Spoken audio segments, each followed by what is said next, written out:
அனைவருக்கும் வணக்கம். நம்ம டெய்லியும் prelims and mains point of வியூல 5 கொஸ்டின்ஸ் கரண்ட் அஃபேர்ஸ்ல இருந்து பார்க்குறோம். இன்னைக்கு என்ன கொஸ்டின்ஸ் இருக்கு அப்படிங்கறத பார்ப்போம். First one, India's rank in world press freedom index அப்படின்னு சொல்லி கேட்டிருக்காங்க. உலக பத்திரிகை சுதந்திர குறியீட்டில் இந்தியாவின் தரவரிசை என்ன அப்படின்னு பாத்தீங்கன்னா, இந்தியா 151வது இடத்துல இருக்கு.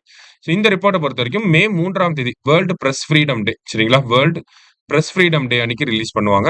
ஸோ இந்த ரிப்போர்ட்ல இந்தியாவோட ரேங்க் என்ன அப்படின்னா 151. இந்த ரிப்போர்ட்டை யார் ரிலீஸ் பண்றாங்க அப்படின்னு பாத்தீங்கன்னா, ரிப்போர்ட்டர்ஸ் வித்தவுட் பார்டர்ஸ் அப்படின்னு சொல்லக்கூடிய இந்த நிறுவனம் தான் இந்த ரிப்போர்ட்டை வந்து வெளியிடுறாங்க, சரிங்களா. அடுத்தது, the wave summit in India is being held in. Waves அப்படின்னா world audio visual entertainment summit அப்படின்னு சொல்லுவாங்க. World audio visual entertainment summit எங்க நடக்குது அப்படின்னா மும்பைல நடக்குது, சரிங்களா. அடுத்தது, depot Darpan portal is related to அப்படின்னு சொல்லி கேட்டிருக்காங்க. டிப்போ தர்பான் போர்ட்டல் எதனுடன் தொடர்புடையது அப்படின்னு பாத்தீங்கன்னா, நமக்கு real time monitoring of food storage அப்படின்னு சொல்லி கொடுத்திருக்காங்க. ஓகேவா, உணவு சேமிப்பு கிடங்குகள் இருக்கு இல்லையா, அதை ரியல் டைம் மானிட்டரிங் பண்றதுக்காக கொண்டு வந்த போர்ட்டல் தான் இந்த டிப்போ தர்பான் போர்ட்டல் அப்படிங்கிறது, சரியா. அடுத்தது, which high court set individuals belonging to scheduled caste lose their SC status immediately upon converting to Christianity. அதாவது கிறிஸ்துவ மதத்துக்கு மாறின உடனே, இப்போ ஒரு எஸ்சி சமூகத்தை சேர்ந்தவங்க கிறிஸ்டியனா மாறின உடனே அவங்களோட எஸ்சி ஸ்டேட்டஸ் வந்து கேன்சல் ஆயிரும் அப்படிங்கறத எந்த நீதிமன்றம் சொல்லியிருக்காங்க அப்படின்னா ஆந்திரா உயர் நீதிமன்றம் சொல்லியிருக்காங்க. ஸோ இதை பொறுத்த வரைக்கும் பாத்தீங்கன்னா ரஜிந்தர் சச்சார் கமிட்டி அப்படின்னு சொல்லி ஒண்ணு இருக்கு, சரிங்களா, 2006 வந்திருக்கும். இந்த கமிட்டி என்ன சொல்லியிருப்பாங்க அப்படின்னா, அந்த மாதிரி மாறக்கூடியவங்களுக்கு எஸ்சி ஸ்டேட்டஸ் கொடுக்கணும்.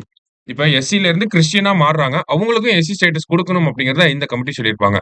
சோ இந்த கமிட்டியோட ரிப்போர்ட்டை மத்திய அரசாங்கம் அக்செப்ட் பண்ணிக்கல. அதனால இப்போ ஜஸ்டிஸ் கேஜி பாலகிருஷ்ணன் அவர்கள் தலைமையில, ஓகேங்களா, கேஜி பாலகிருஷ்ணன் அவர்கள் தலைமையில இதே ஒரு விஷயத்தை ஸ்டடி பண்றதுக்காக கமிட்டி போட்டிருக்காங்க. இந்த கமிட்டியோட ரிப்போர்ட் இன்னும் நமக்கு வரல, சரிங்களா.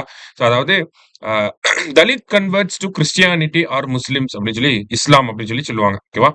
தலித் மக்களா இருக்கிறவங்க கிறிஸ்டியனாவோ முஸ்லீமாவோ மாறினாங்க அப்படின்னா அவங்களுக்கு எஸ்சி ஸ்டேட்டஸ் அப்படிங்கிறது கொடுக்கலாமா வேணாமா அப்படிங்கறத ஸ்டடி பண்றதுக்காக போடுற கமிட்டி தான் இந்த கேஜி பாலகிருஷ்ணன் கமிட்டி, சரிங்களா. லாஸ்டா, what is the primary objective of operation Kagar recently seen in the news அப்படின்னு சொல்லி கேட்டிருக்காங்க. சமீபத்தில் செய்திகளில் காணப்பட்ட ஆபரேஷன் காகர் திட்டத்தின் முதன்மை நோக்கம் என்ன அப்படின்னு பாத்தீங்கன்னா, இந்த ஆபரேஷன் ககார் அப்படிங்கிறது ரெட் காரிடார் ஸ்டேட் டிஸ்ட்ரிக்ட்ஸ்ல போட்டிருப்பாங்க, சரிங்களா. அதாவது மத்திய அரசாங்கம் ரெட் காரிடார் டிஸ்ட்ரிக்ட்ஸ்ல இந்த ஆபரேஷன் ககார் அப்படிங்கறத போட்டிருப்பாங்க. அது என்ன ரெட் காரிடார் டிஸ்ட்ரிக்ட்ஸ் அப்படின்னா, நக்சலிசம் மாவோயிசம் அதிகமா பாதிக்கப்பட்ட மாவட்டங்களை ரெட் காரிடார் டிஸ்ட்ரிக்ட் அப்படின்னு சொல்லி சொல்லுவாங்க. இப்ப கரெக்ட் ஆன்சர் என்ன அப்படின்னு பாத்தீங்கன்னா, to eradicate Maoist and Naxalite influence from insurgency affected regions. அதாவது கிளர்ச்சியால் பாதிக்கப்பட்ட பகுதிகளில் இருந்து மாவோயிஸ்ட் நக்சலைட் செல்வாக்கை ஒழித்தல்.